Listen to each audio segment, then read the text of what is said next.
What if the hardest nights you've had with your baby weren't a problem to fix, but a signal you were supposed to understand? I think most of us were told the same thing. Put the baby in the crib, let them learn to sleep alone. Sounds right, sounds responsible. But what if I told you your baby doesn't experience that as independence? They experience it as something going wrong. And the scary part is, you might not even see it happening. What if your baby looks calm, but inside their body is doing the opposite?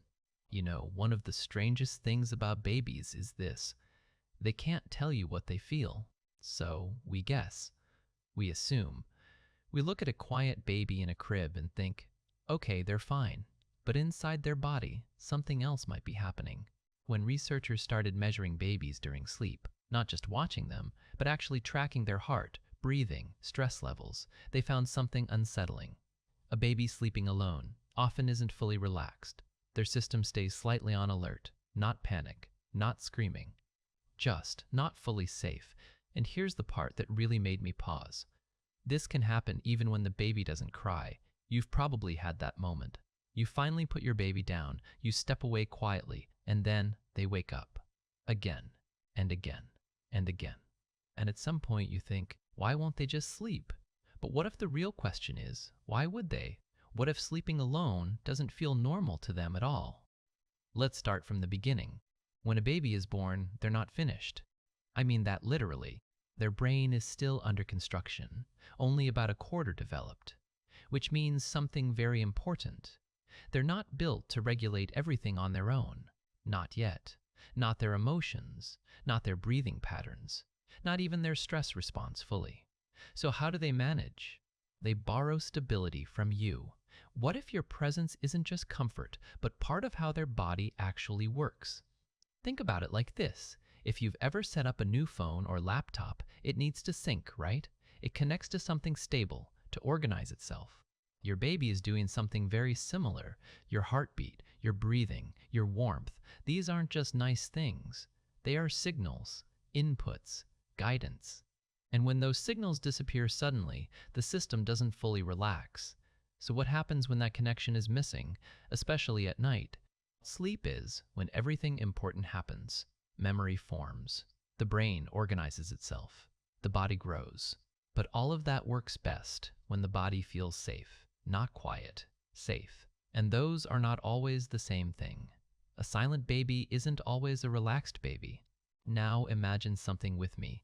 Go back thousands of years. No houses, no cribs, no baby monitors, just a parent and a baby. If that baby is alone, what does it mean? It means danger. Something is wrong, so the body adapts. It creates a rule: alone, not safe close. Safe. And here's the thing, that rule didn't disappear just because we live in modern homes. Your baby doesn't know it's 2006. Their body still follows ancient rules. Now this part is important. Some babies cry when they're put down. They protest. They call for you. But some go quiet. And I think this is where a lot of us get confused. Because we see silence and we think, okay, they've settled. But sometimes they've just stopped signaling. Not because everything is okay, but because nothing changed. What if quiet doesn't mean calm? It just means they gave up trying.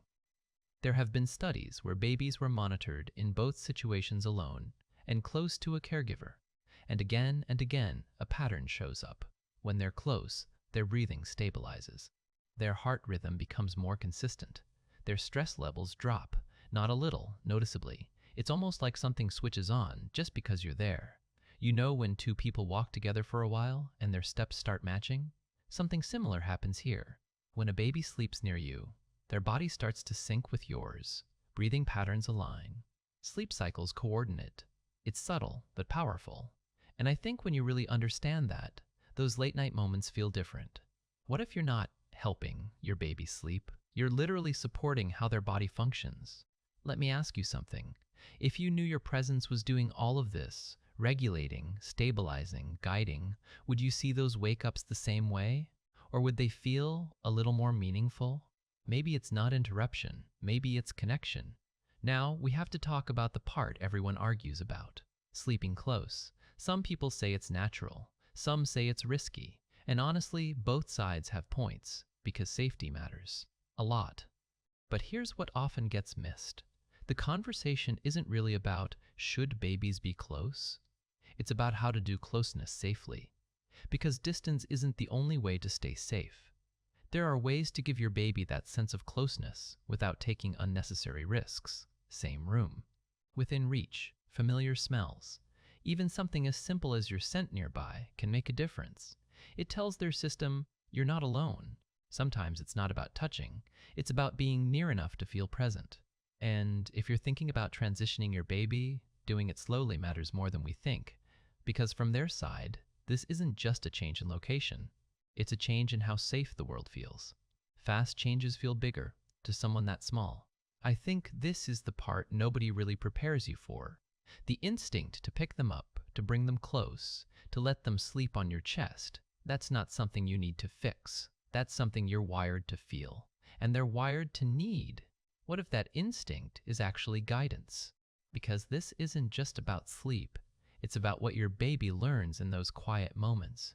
When they wake up and you're there, again and again and again, they start learning something very deep. I'm not alone. And over time, that becomes I'm safe. And feeling safe changes everything that comes after. That sense of safety, it shapes how they handle stress later, how they connect with people, how they calm themselves down one day. It doesn't happen overnight, but it starts here, in the dark, in the quiet, in those moments nobody sees. You're not just getting through the night, you're shaping what comes after it. We live in a world that really values independence, early independence, sleeping alone, self-soothing, good sleepers, and I get it. Life is busy, parents are tired, but I think sometimes we rush something that was never meant to be rushed. What if independence isn't taught by distance, but built through connection? So the next time you're up in the middle of the night, holding your baby, feeling exhausted, wondering if you're doing something wrong, just remember this, your baby isn't asking for too much.